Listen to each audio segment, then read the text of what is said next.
했어요. 환영해요. And 오늘은 I'll be discussing two very important subject particles of Korean grammar which plays an essential and crucial role while you are making sentences in Korean. So you will need to understand them in a very detailed manner, so you will be making a perfect Korean sentence structure in future. So without any delay, let's dive right in. So the particles I'm going to introduce you today are E, ka. E and ka both are the same type of subject particles, but they are slightly different while you are going to use while making a sentence in Korean. E and ka both are same type of subject particles, but they just differentiate in the manner of context of the situation. While when you are going to speak Korean, you will be able to catch the differences between these two particles. So, how do you use E and ka particle? E. E is mostly used in the presence of paching. In simple words, if our preceding word or sentence ends in a consonant, we use E. Whereas in ka particle, if our preceding word or sentences ends with a no sound consonant or a vowel, we use ka. To understand both of them in more easier way, I want you to consider these examples here.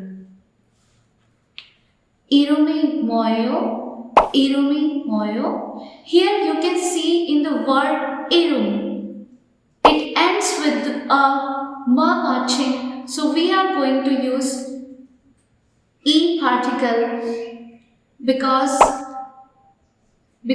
it has ma patching.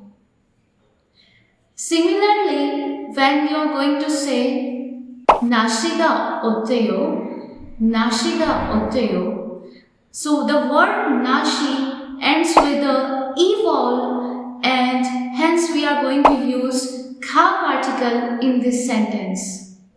So these two are very simple to use, but when you are going to proceed ahead with the advanced learning of Korean language, you'll be able to understand what makes the difference in between those two particles. So there are also some other facts which you will need to consider if you are going to use E and ka in your sentences. See, mostly E and ka are used to state the question sentences. Suppose if I am going to ask you something, I'll be using E and ka more often. And if I am going to answer you, I'll be using and nun subject particles mostly while answering someone's question. So this is the difference which states that E and ka is going to be used specifically for asking questions. 조금 달라요? 네. 잘 듣고 따라해보세요. 날씨가 어때요? 저는 학생이에요. So in these above two sentences, you can see that I am using E and ka differently just because of the difference of vowels and consonants.